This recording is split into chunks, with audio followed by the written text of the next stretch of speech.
Assalamualaikum warahmatullahi wabarakatuh, sahabat. Jumpa lagi dengan saya Duda dalam acara Figura Pertanian Inspirasi Penggerak Nusantara. Sahabat, kalau kita amati 3 bulan belakangan ini dari September, Oktober, dan awal November kita ngerasa suhu udara panas banget ya. Itu bahkan ada beberapa yang mencatat suhunya itu mencapai 36 derajat Celcius di kota Bandar Lampung. Nah, hal ini selain karena diakibatkan oleh adanya fenomena El Nino juga merupakan indikasi bahwa keseimbangan ekosistem kita sudah mulai terganggu. Nah, sahabat, berbicara tentang ekosistem, tentu kita tidak bisa melepaskannya dari peran hutan yang ada di wilayah kita. Nah, hutan ini sangat penting perannya bagi kelangsungan ekosistem bagi generasi yang akan datang. Nah, untuk itu, pada kesempatan ini kita telah mengambil tema dalam podcast Figura kali ini, yaitu pentingnya konsep Forest Landscape Governance dalam mendukung pengelolaan hutan berkelanjutan.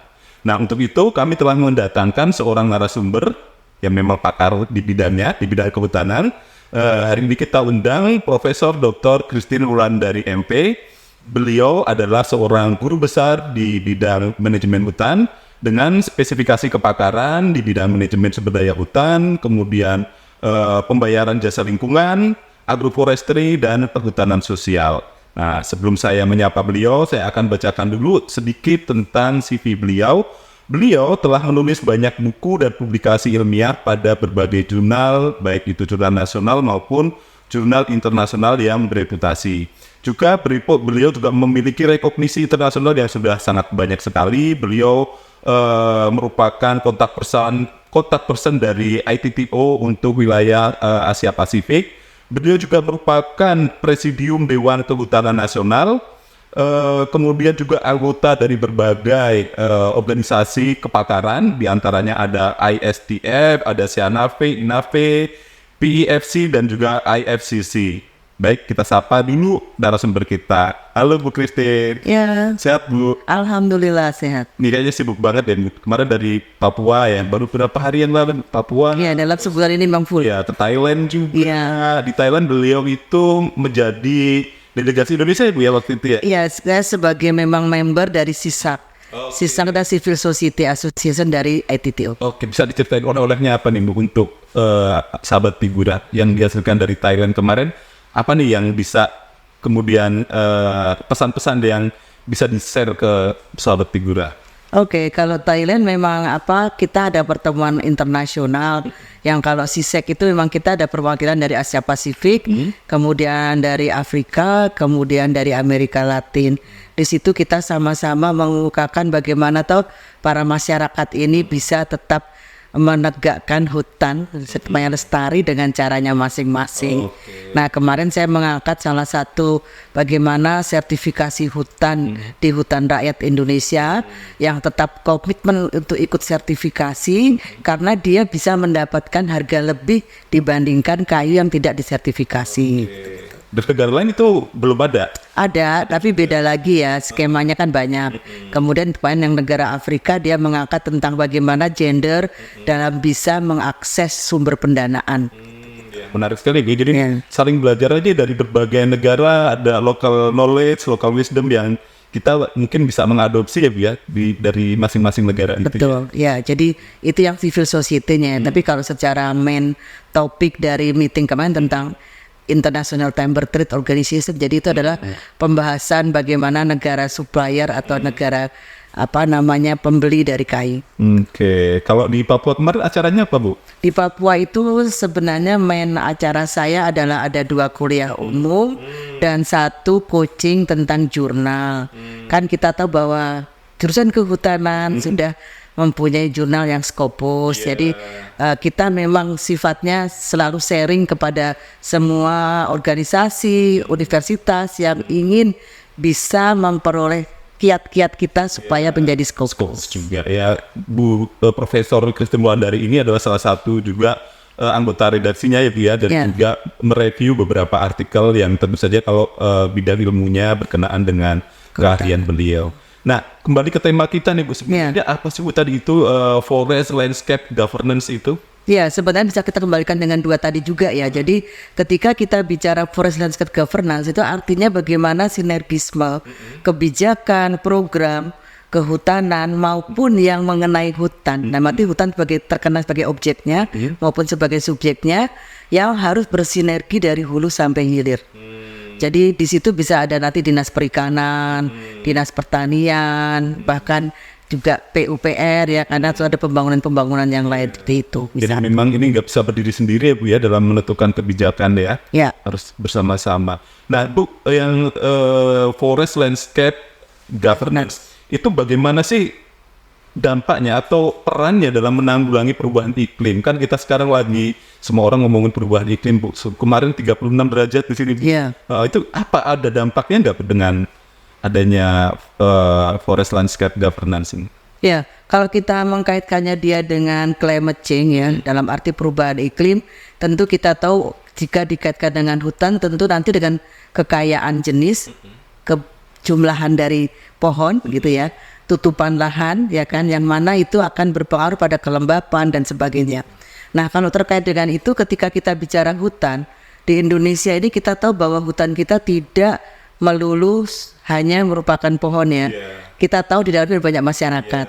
Nah, masyarakat itu dia akan mau bekerja sama dengan kita untuk bisa menjaga tutupan dengan baik. Tentu jika memang dia mendapatkan tanda petik keuntungan ya, benefit. Jadi ketika suruh pindah dari hutan, apa keuntungan saya hidup di luar hutan? Apakah memang bisa lebih dari ini? Nah, itu kan tidak bisa tidak kita dapati. Orang kehutanan, dinas kehutanan, kementerian kehutanan harus kerjasama dengan pihak yang lain, dinas lain, kementerian lain. Itu salah satu sinergi kita bilang forest landscape governance. Itu yang ada di hulu. Nah, bagaimana dengan di hilir? Kita tahu di hutan punya mangrove. Di bawah orang perikanan ke lautan banyak. Tapi juga pertanian banyak yang dekat-dekat sana itu pesisir gitu. Nah, itu dan artinya harus sinergi juga. Nggak bisa kita egocentris ya Bu ya, bahwa merasa bahwa kita bisa bergerak sendiri, karena tanpa bersinergi ya hasilnya nggak maksimal loh ya. Betul. Nah Bu, tapi kan kalau kita mengelola kawasan itu pasti ada konflik ya, kepentingan ya, ada kepentingan. Kalau kita mau menjaga ekosistem, mungkin kita harus mengorbankan ekonomi dan sebaliknya, begitu ya Bu ya. Bagaimana sih Bu, the forest landscape governance ini mengatasi isu ini? Ya, kalau tentang konflik dalam arti konflik lahan, ya tentu saja tadi saya katakan kemungkinan yang paling mungkin kita lakukan adalah ada suatu koordinasi yang cukup intensif dengan kementerian tertentu tadi. Kalau dengan misalnya dengan perikanan dan kelautan, atau dengan yang pesisir ya, atau dengan teman-teman pertanian, perkebunan, ya itu bisa kita cari tata batas. Tapi memang kalau untuk di Lampung kita tidak bisa lepas dari kebijakan yang ada di Jakarta. Nah, memang akhirnya panjang Pak. Kalau kita mau minimalisir konflik dan mati lahan. Tapi kalau tadi tentang kita berpikirnya adalah untuk konflik dari aspek ekonomi, ekologi yang ada di tempat, yang saya katakan tadi. Jadi kita sama-sama, misalnya orang pertanian punya program tentang pupuk kompos ya misalnya. Lalu orang kehutanan coba dengan tanaman, misalnya dengan teman-teman mikoriza, tambahkan di sana. Oh ya, juga bisa nih dengan orang perkebunan, tanaman apa yang cepat berkembang tetapi juga mahal harganya. Nah, gitu Pak Riyad, itu ada sinergisme dari tiap kementerian atau dinas yang ada di tempat. Jadi tidak perlu lama menunggu kebijakan dari Jakarta dulu kan kalau begitu itu. Jadi mungkin menurut saya jika memang diperlukan, kita hendaknya memang bisa ke lapangan dulu, baru ditingkatkan ke atas, lalu payung hukum kita kerjakan. Dan lebih bagus memang simultan ya. Jadi kita kerjakan di tingkat tapak, simultan kita juga mulai mengembangkan kebijakan yang ada di atasnya. Nah, saat ini juga saya sedang mengerjakan salah satu program ini kan, dengan merupakan program penelitian 4 negara. Jadi sudah saya survei bagaimana kesediaan sebenarnya dinas-dinas yang ada di Lampung ini dalam rangka untuk forest landscape governance itu. Jadi mereka mengatakan penting hutan itu terjaga kelestariannya yang ada di atas, misalnya Gunung Betung. Tapi mereka juga bingung bagaimana caranya, karena tupoksi, kemudian item-item anggaran itu nggak bisa ke sana jika mau membantu orang kehutanan dalam melestarikan gitu loh. Nah, itu yang jadi mungkin akhirnya memang tadi kita coba ke Jakarta kan lah gitu ya, untuk coba bagaimana payung hukum Bu Menteri Sri Mulyani supaya kebijakan misalnya pertanian dan kehutanan itu sinergi. Jadi ada item budget MAK gitu, MAK budget yang merupakan sinergi keduanya. Ya, Menarik. Ya. Bisa diceritain lebih ini Bu, ini 4 negara risetnya bisa lebih diceritakan dengan siapa, kemudian goalnya nanti apa begitu Bu? Ya, jadi 4 negara itu kita Indonesia, Filipina, Thailand, dan satunya Kambodia. Nah, ini memang semuanya ke arah forest landscape governance. Jadi semua teman di daerah masing-masing melakukan penelitian pada daerah-daerah yang tanda petik tidak harus kritis dalam arti kritis lahan saja, tapi juga yang memang ada situasi di mana kebijakannya itu perlu untuk lebih ada dinegosiasikan, disinergikan. Kayak kami di sini sengaja mengambil tidak terlalu jauh dari sekitar sini, dari Bandar Lampung, yaitu Gunung Betung sebagai hulu, tengah saya ambil di daerah Sumur, ya. Terus kemudian di sananya di Pasaran hilirnya. Di sini kenapa saya katakan dia menarik walaupun pendek untuk Betung ini, karena kita tahu Tahura itu kalau dari Kementerian Kehutanan merupakan daerah atau kawasan konservasi, tapi UPT-nya ada di daerah provinsi. Jadi dia itu sudah rigid sendiri kebijakannya. Belum di dalam KLHK sendiri, ketika nanti teman-teman UPT ini mengembangkan perhutanan sosial, harus juga dengan direktorat jenderal yang lain dalam kementerian tersebut. Lalu di sini kita meliputi satu kabupaten, satu kota gitu loh. Lalu di bawah nanti juga ada kementerian Perikanan Kelautan dan KLHK gitu. Jadi kecil tapi luar biasa kompleks masalah kebijakannya. Iya. Jadi nanti gulurnya itu akan membuat sebuah kebijakan gitu ya Bu ya, pengelolaan yang multi partner gitu ya, stakeholders gitu ya. Iya, dalam arti semuanya disinergikan atau pada aspek mana dari masing-masing kementerian atau dinas ini nanti akhirnya bisa sinergi. Ya kita tahu bahwa nggak mungkin 100% bisa overlap semua ya, tapi nanti pada bagian mananya dari mereka ini yang bisa sinergi gitu. Dan nanti juga kepenerimaan masyarakat kita ukur juga. Ya, menarik. Ya. Dan kalau ini Bu, kan kalau sekarang ini selain isu climate change ya, isu juga yang banyak di highlight orang ya Bu, itu tentang biodiversity ya Bu ya. Nah, bagaimana sih hubungannya antara forest landscape governance ini dengan pelestarian biodiversitas di Indonesia atau secara umum lah di dunia? Ya, kalau kita kaitkan dengan biodiversity, salah satunya pernah saya teliti juga dan sudah dipublikasikan ya, bahwa biodiversity itu salah satunya sangat berpengaruh juga terhadap ketahanan pangan di lokasi tersebut. Dan akhirnya atasnya apa? Kebijakan juga. Misalnya kemarin kita punya penelitian, kita bandingkan antara Indonesia dengan Filipina.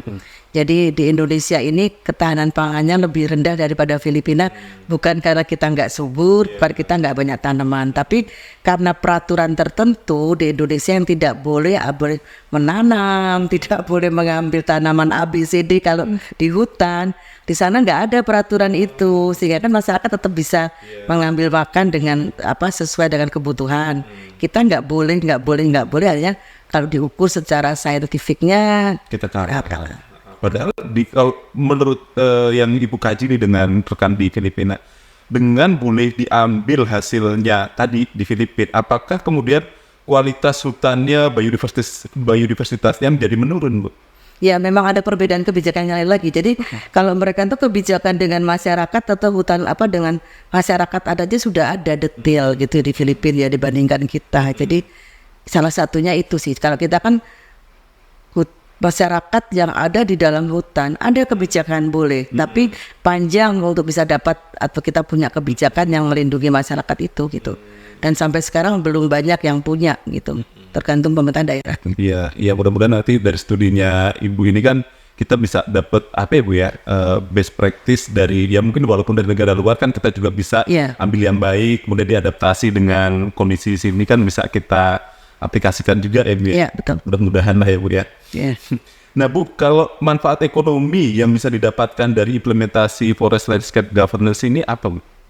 Salah satunya tadi kalau kita misalnya untuk melestarikan lokasi yang di atas ya, di hilir itu kan kita tahu masyarakat banyak sudah mengelola lahan dengan macam-macam cara, misalnya dengan hidroponik, misalnya juga ada perikanan sekitar rumahnya. Nah itu jadi sinergi kita dengan teman-teman dinas perikanan, dinas pertanian yang terkait, mereka kadang-kadang saya nggak bisa Bu ke dalam, itu wilayah hutan. Nah dengan ada begini kita harapkan nanti mereka bisa masuk membantu masyarakat. Benar. Ya. Soalnya kalau selama ini kalau udah kawasan hutan kayaknya itu daerah terlarang gitu. Iya, terlalu mereka nggak bisa masuk.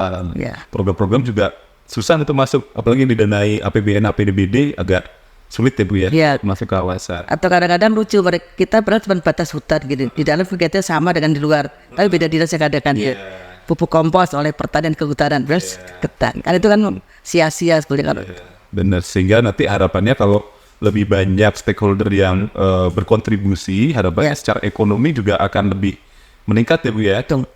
Jadi kalau yang di Pulau Pasaran kan itu daerah ikan ya Bu ya, daerah terkenalnya di sana ada ikan asin gitu. Kita juga nanti yang di program Bu Christine ini juga masuk ke sana.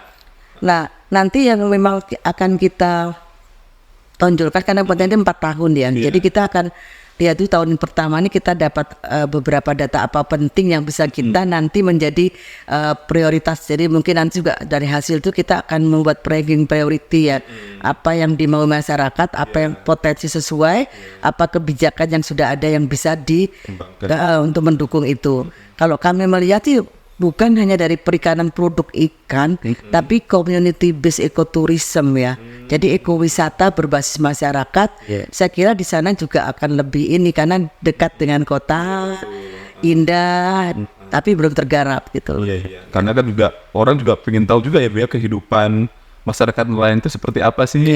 Apalagi kalau nanti bisa juga beli oleh-oleh dari situ, gitu menarik juga untuk pariwisata ya. Jadi kemarin saya sudah ke dinas pariwisata dan mereka menyatakan memang salah satu daerah prioritas Pulau Pasaran, Sumur Putri juga, Gunung Betung juga kebetulan. Jadi memang pas ya. Iya. Satu arah itu wine betung itu ya. Iya. Jadi memang mungkin community based ecotourism untuk Bandar Lampung dan kota provinsi kita ini, saya kira itu iya. Jadi tidak hanya nanti ke tempat yang dikerjakan apa yang dikembangkan oleh swasta saja, tapi pemerintah juga punya. Oh iya, di Pulau Pasar itu kalau saya tidak salah juga ada mangrove-nya ya. Iya, mangrove belum tergarap dengan baik itu. Jadi sebelum masuk ke itu kan Pak, mangrove udah banyak sampah itu. Iya, betul. Kalau bisa juga nanti jadi destinasi pariwisata kan dekat sekali dengan Bandar Lampung ya. Iya. Jadi lebih dekat dari Kecupunyi. Betul, dan juga karena kedekatan itu kita juga nanti kalau mau mahasiswa kita praktikum atau penelitian juga kayak belum banyak yang meneliti di sana ya di Pulau Pasaran mangrove-nya. Kalau dari kehutanan mungkin ya, tapi kita nggak tahu perikanan. Oh iya, kalau perikanan ya. Kalau dari kehutanan masih jarang. Iya, banyak Kecupunyi kita. Oke. Nah Bu, kalau menurut Ibu sebenarnya peran masing-masing stakeholder itu apa Bu? Ya misalnya dari pemerintah, masyarakat, atau dunia usaha itu sebaiknya itu perannya untuk mensukseskan forest landscape governance ini apa Bu dari masing-masing tadi? Ya, kembali ke penelitian tadi ya, kami sudah tahun pertama yang lalu itu sudah kita tanyakan ketika prasurvei itu bahwa semua yang tadi swasta, masyarakat, LSM, pemerintah, mereka menyatakan bahwa penting hutan itu dilestarikan. Kan intinya dari masyarakat yang saat ini sudah berkelompok di KTH kelompok tani hutan itu, ya mereka nantinya akan sesuai dengan peran dan tanggung jawab dia sebagai KTH.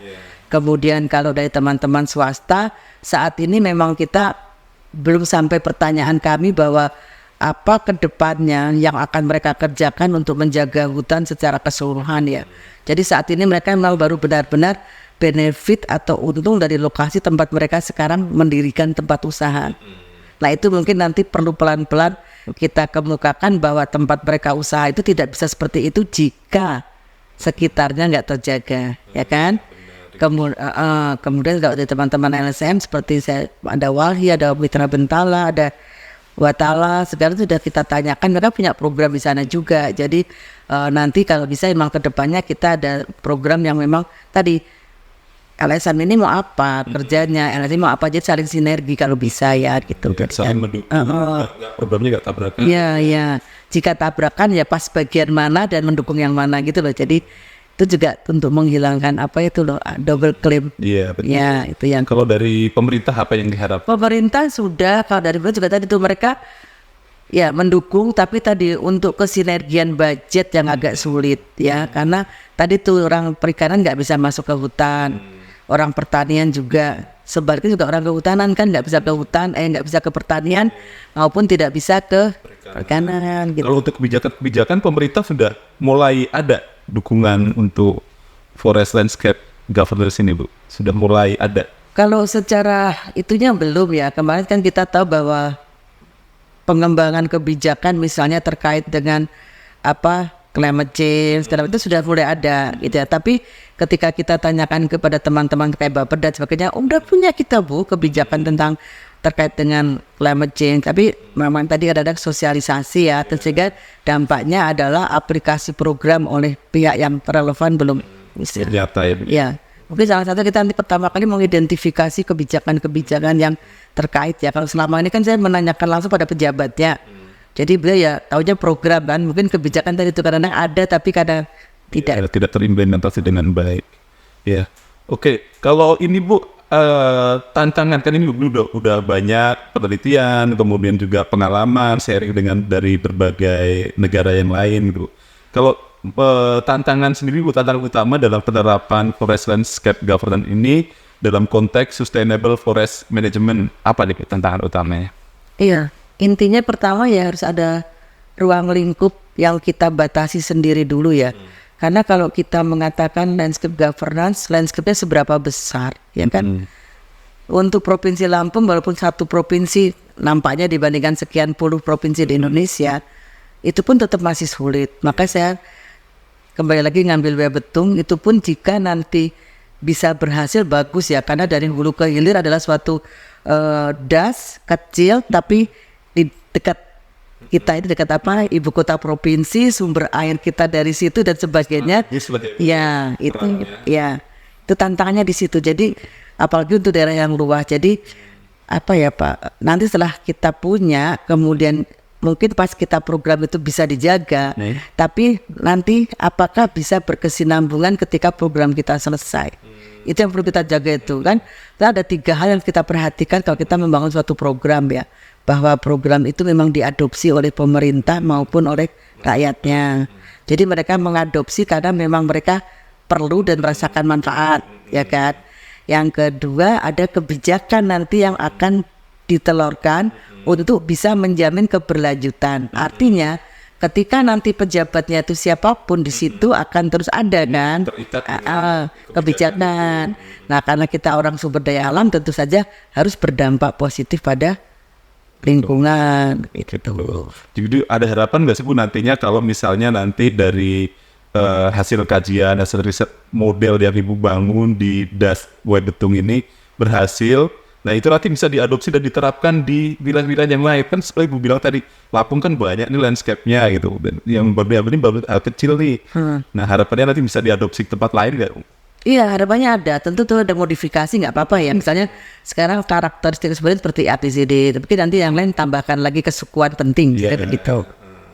Menarik sih ya, nanti jadikan jadi kita punya role model yang kita bisa adopsi walaupun nanti dengan sedikit modifikasi dan penambahan atau pengurangan menyesuaikan dengan potensi yang ada gitu ya. Iya. Okay. Dan bisa juga nanti diarahkan ke arah mau SDG objektif nomor berapa. Oh gitu. Iya kan kita mau utamakan pakan, berarti dinas pertanian ke atas kan di role-nya. Misalnya. Iya. Oke. Nah Bu, ini pertanyaan terakhir nih mungkin ya Bu ya, karena waktu juga. Apa upaya konkret yang dapat dilakukan untuk meningkatkan kesadaran masyarakat terhadap pentingnya forest landscape government dalam mendukung sustainable forest management? Iya, tentu saja ya tadi kita pertama tadi Pak, bahwa apa yang mereka kerjakan di lahan mereka itu tentu akan berdampak dengan penghasilan atau income untuk keluarganya, ya kan? Jadi kalau sekarang mungkin misalnya, sekarang di sini bagus banget nih buahnya atau hasil-hasilnya diambil semua sampai sehabis-habisnya kayu segala macam. Mereka lupa, setelah itu kan harus menunggu lagi, harus dari nol lagi gitu kan. Nah itu, jadi kita tanamkan bahwa apapun yang mereka kerjakan di lahan itu akan berdampak pada ekologi tentu. Nah, karena mereka tergantung pada hutan hidupnya, jadi nanti tentu akan berdampak pada income, ya kan. Nah, caranya saat ini yang kita kerjakan, ya kita kerjasama dengan teman-teman yang ada di sekitar sana di hutan atas ini di Gunung Betung. Saat ini adalah misalnya dengan berbagai sosialisasi langsung ya, misalnya kita ketemu dengan mereka di acara tertentu gitu. Jadi tidak harus formal begitu Pak ya, jadi informal pun kita bisa berikan. Misalnya kemarin kan Mbak Eni atau Ketua Kepala Tahura mempunyai tentang ikan madu ya.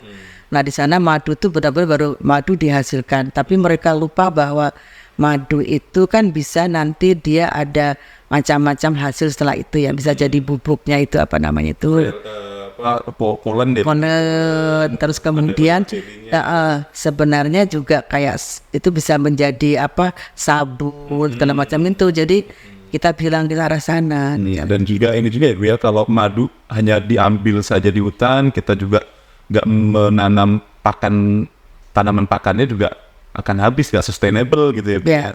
Jadi memang tantangannya itu ya Bu ya.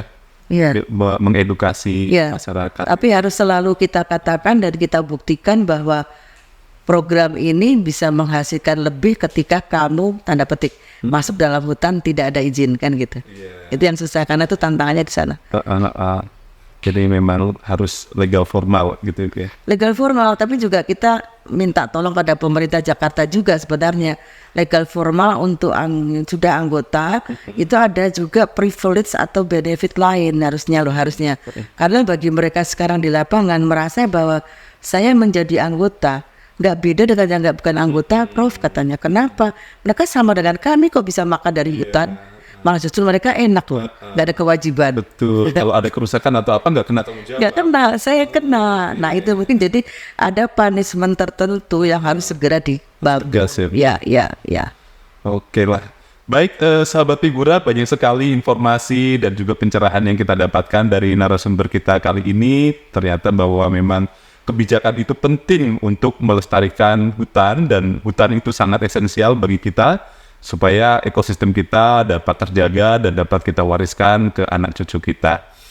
Sampai ketemu lagi Sobat Figura di acara Figura pada episode yang mendatang. Kita akan menghadirkan narasumber dengan tema-tema yang pastinya menarik, karena kami adalah Figura Pertanian Inspirasi Penggerak Nusantara.